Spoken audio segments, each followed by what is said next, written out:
Hablaremos esta noche de Bertrade de Montfort.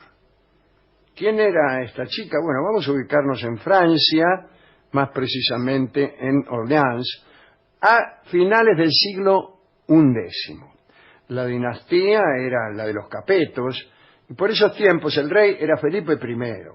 Había nacido en el año 1060 y era hijo de Enrique I y Diana Yaroslavna de Kiev.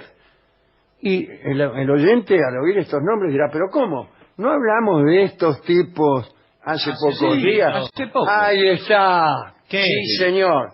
Este pibe, Felipe, era el hijo de Enrique y dijimos que era uno de los primeros que había llevado el nombre Felipe en Europa Occidental.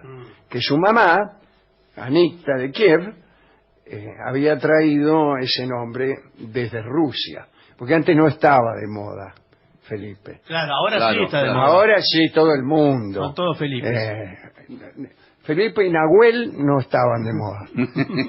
En cambio se llamaban Carlos Alberto, Claro. Cosas así. Juan Carlos. Juan Carlos tuvo su época también. Sí, pero sí. antes todo el mundo se llamaba así, ahora no. Bueno, como quiera que sea, hablaremos de esta chica, Bertrade de Montfort, casada con Felipe I. Felipe estaba casado primeramente con otra mujer, con Berta de Holanda, y desde hacía mucho tiempo buscaban infructuosamente tener un hijo. Un cronista de aquellos tiempos notó que todos los habitantes de Orleans y del palacio tenían una expresión de recogimiento, y la mayoría rezaba todas las tardes, arrodillándose en el piso. La oración decía: haced que nuestro rey encuentre fuerzas para procrear y que en su sangre se hallen los frutos de la vida. Todo eso decían. Esta oración era obligatoria en todo el reino, desde hacía 8 años. En cuantito se tenía un momento de reposo en el laburo, la gente aprovechaba para recitarla con fervor. Dice la crónica: todos rezaban a fin de que la unión real no fuera estéril, y en el mismo momento en que los habitantes de Orleans se dirigían al cielo, Felipe I y Berta actuaban de tal forma que al cielo no le fuera difícil complacerles. Claro. No sé si me interpreta Sí, señor. lo que le quiero significar. Bueno, desde la fecha de la boda real pasaba que todo el reino andaba rezando, pero inútilmente.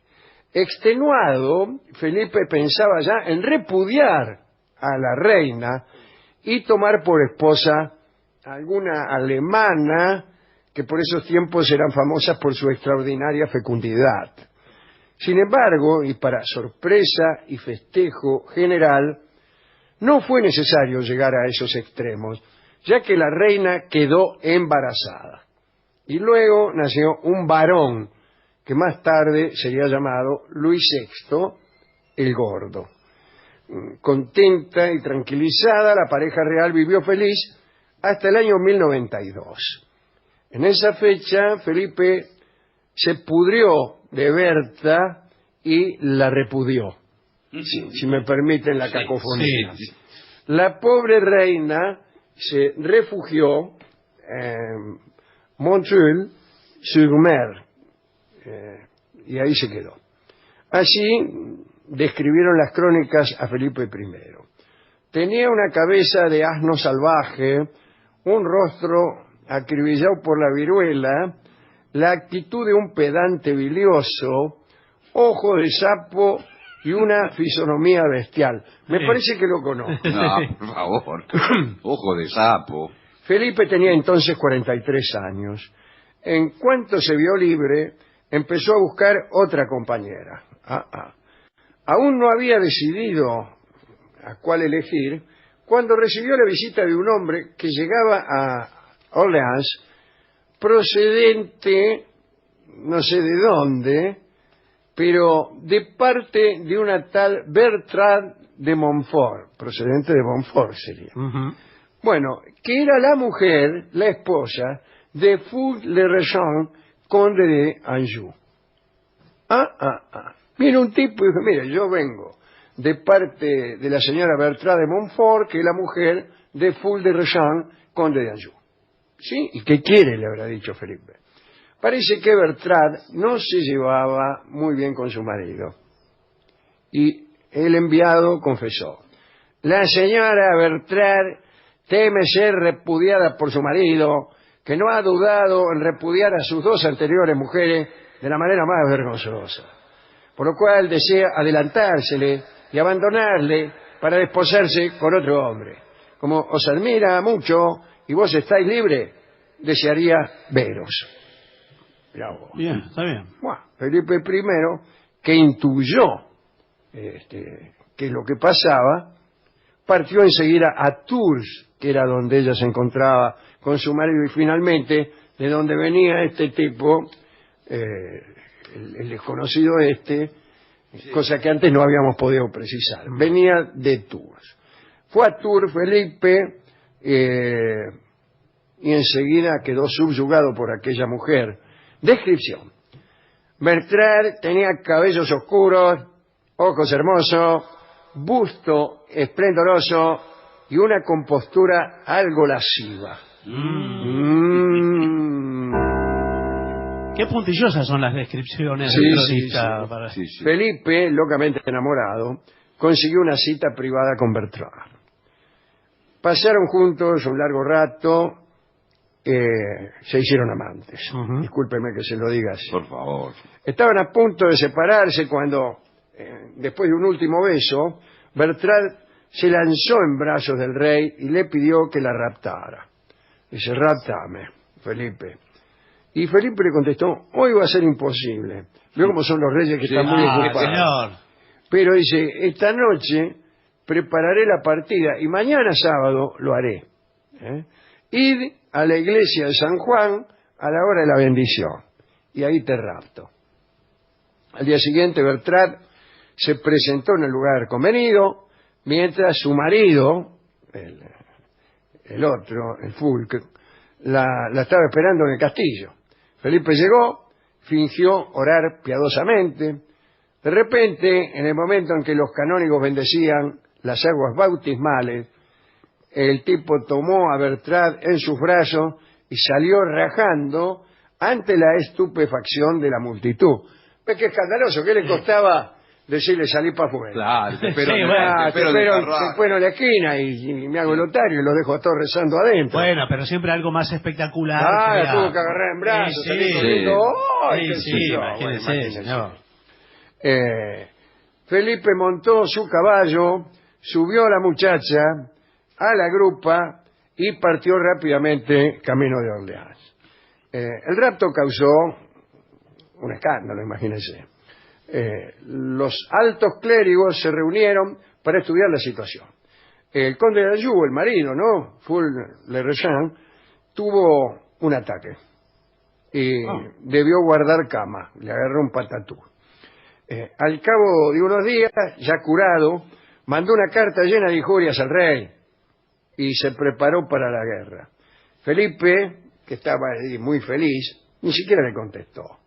Entonces Fulk fue más directo y le escribió: o me devolvéis a mi mujer o formo una coalición y pongo sitio a Orleans. Felipe se burló y le contestó: si reúne a todos los cornudos, No. es posible que mi ejército no sea lo bastante poderoso. Por favor, le mojó la oreja. Pero qué bella forma de decirlo. Tiempo más tarde, Fulk se calmó y Bertrade, que sabía que su poder sobre el conde era total, lo invitó al palacio donde ella estaba con el rey. El marido aceptó. Durante la comida, Bertrade mostró la misma ternura con él que con Felipe, los besaba por turno y se mostró tan hábil que al terminar el banquete ambos hombres se habían reconciliado. El conde Fouque-le-Régent volvió a Tours solito y en paz. Pero pronto empezaron otros problemas. La iglesia se mostró inflexible y ordenó al rey que abandonara a su concubina. Argumentaba que era lamentable ver cuáles eran las preocupaciones de un rey que se decía cristiano cuando valerosos caballeros se preparaban para ir a Tierra Santa. Estábamos en el año 1096, había en el tiempo de Pedro el Ermitaño, que andaba predicando y convocando para la primera cruzada. Felipe se desinteresó por ese acontecimiento e hizo algo terrible. Reunió en París a algunos obispos amigos e hizo celebrar su boda con Bertrade, que seguía siendo legalmente la esposa legítima de Fouques le Regent, así como él todavía no se había separado de su otra mujer, Berthe. Claro. El Papa Urbano II se enchinchó y excomulgó al rey de Francia. Al casarse con Bertrade, sin haberse separado de su primera esposa, Berta de Holanda, no solo se mostraba adúltero por la condición de casada de su nueva esposa, sino también bígamo. Felipe, al ver la importancia que adquiría el conflicto, prometió renunciar a Bertrade. El Papa otorgó entonces la absolución, se marchó a Roma, pero 2 días más tarde Bertrade volvió a acostarse con Felipe. No, parece mentira, ¿eh? En cuanto Urbano II lo supo, excomulgó a Felipe por segunda vez. Además, extendió su sanción a todo el reino de Francia. Esta sentencia fue un antecedente de lo que sucedió un siglo más tarde con otro rey, que fue Felipe Augusto, aquel que se quedó canoso, mitad del susto en las cruzadas. Bueno, a él también lo excomulgaron, y aquella excomunión tuvo consecuencias tremendas. También fue por el mismo caso, asuntos matrimoniales.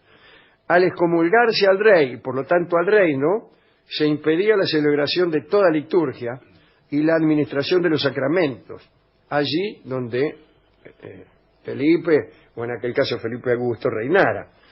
Como lo religioso estaba sujeto a casi todas las actividades civiles, la gente no podía enterrar a los muertos, casarse, tomar bautismo, comuniones, festejar navidades, qué sé yo.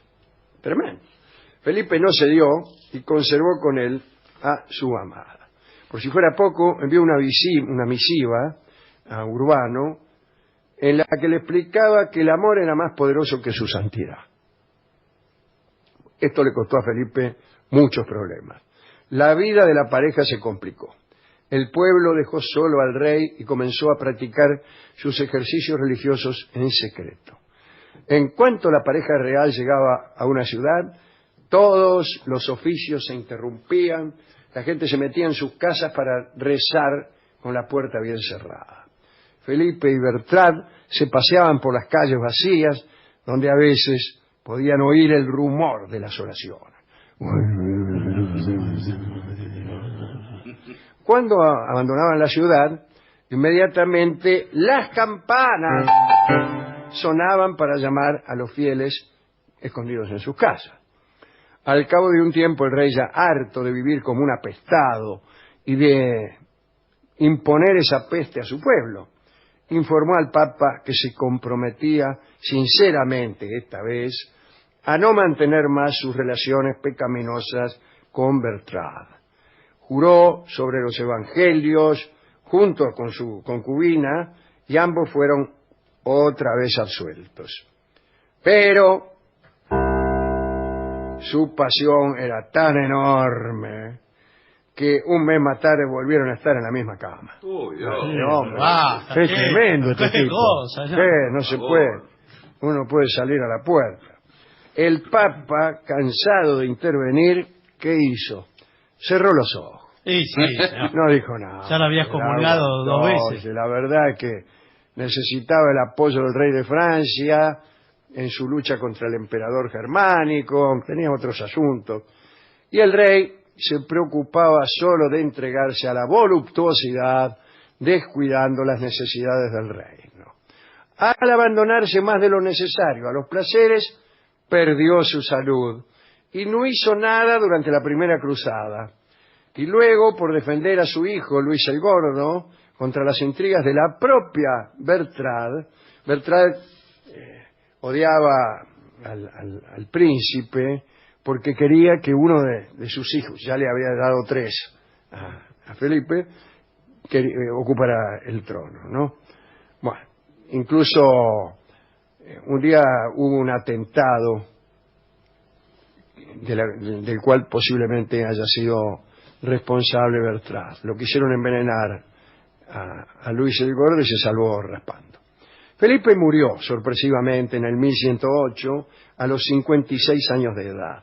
Bertrand, sin el favor de nadie, fue expulsada del palacio, debió refugiarse en el convento de Fontevraud, donde terminó sus días, porque se murió en el 1117, sola y obligada a realizar cientos de tareas piadosas para expiar sus pecados. Luis VI el Gordo reinó durante 30 años junto a Adelaida, se llamaba Adelaida de Maurienne, una sobrina del Papa que era al parecer muy ardiente y muy divertida. Y Luis VI fue el padre de quien más tarde se casaría con la hermosa Eleonora de Aquitania, pero eso ya es otra historia. Esta ha sido la historia de Felipe y de su primera mujer Berta de Holanda y Qué enamoramiento, de su ¿no? enamoramiento tremendo y sacrílego Sí. con Bertrand de Montfort. Por favor. Me gustó esta historia, Sí. me gustó esta historia. ¿Con qué podemos ilustrarla? Vamos a oír una canción que lleva por título la primera frase de amor que le dijo Felipe a Bertrand. Me estoy poniendo sentimental, le dijo cuando ya se encontraba desnudo. Por favor. Escucharemos la versión de Tommy Dorsey.